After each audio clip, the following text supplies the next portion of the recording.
সুপ্রভাত, আবার চলে এলাম সকলের সামনে আমাদের রান্নাঘরে। আজকে আমি তৈরি করে দেখাবো ডিম টমেটোর পরোটা।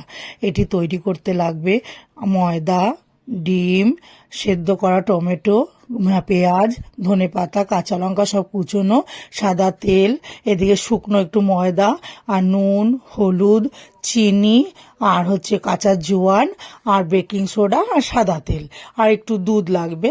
এবার প্রথমে আমি ময়ম দিয়ে ময়দাটাকে আগে মেখে নেব। এবার সেদ্ধ করা টমেটোটার খোসাটা ছাড়িয়ে ওটা কাটা চামচ দিয়ে ভালো করে টমেটোটা পেস্ট করে নেব, একদম কাটা চামচটা দিয়ে। এবার ময়দার মধ্যে ময়মটা দেব, নুন, চিনি, তেল, বেকিং সোডা, আর জোয়ান, আর টমেটোটাকে দিয়ে ভালো করে ময়দার ডোটাকে আমি আগে তৈরি করে নেব। এবার ডোটা তৈরি হয়ে গেল, ওটা আমি 15 মিনিট একটু রেস্টে রাখবো। ততক্ষণে আমি যেটা ডিমের ব্যাটারটা আমি করে নেব। দুটো ডিম ফাটিয়ে নিয়ে ওর মধ্যে পেঁয়াজ কুচি, কাঁচা লঙ্কা, ধনেপাতা কুচোটা দিয়ে নুন, একটু হলুদ দিয়ে ভালো করে ফেটিয়ে নেব। তারপরে ওর মধ্যে একটু দুধ আর গোলমরিচের গুঁড়ো এটাকে দিয়ে আবার ভালো করে একটু ফাটিয়ে রেখে দেবো আগে ডিমটা। এই ময়দার যে ডোটা করে রেখেছি, এবার ওই ডোটাকে একদম লম্বা করে লেচিটাকে একদম পাকিয়ে নিয়ে এবার ছুরি দিয়ে আমি পিস পিস করে আমি লেচিটাকে বার করে নেব। এবার একটা করে লেচি আগে বেলে নেব।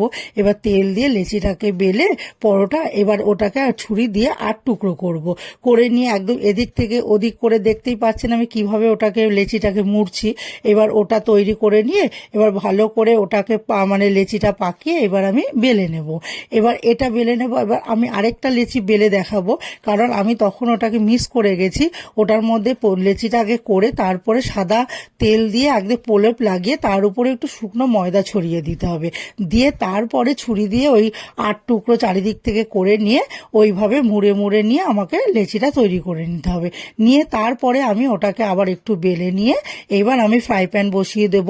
ফ্রাই প্যানের মধ্যে আমি পরোটাগুলোকে আগে আমি 2 পিঠ ভালো করে একটু সেঁকে নেব। এবার যখন 2 পিঠ সেঁকা হয়ে যাবে তখন আমি আর একটু তেল দিয়ে দিয়ে অল্প করে দুদিকটাই ভালো করে একটু পরোটাটা ভেজে নেব। এবার যখন পরোটাটা ভাজা হয়ে যাবে তখন একটা দিকে আগে যে ডিমের ব্যাটারটা করে রেখেছি ওটাকে আমি এর উপরে একবার একটা পরোটার উপর দিকটা আমি দিয়ে দেবো। আবার ওই দিকটা যখন হয়ে যাবে উল্টে নিয়ে আবার আরেক দিকটাও ডিমের ওই ব্যাটারটাকে ভালো করে মাখিয়ে দেবো। দিয়ে দুটো দিকে তেল দিয়ে দিয়ে ভেজে নেব। তাহলেই তৈরি হয়ে যাবে আমার ডিম টমেটোর পরোটা।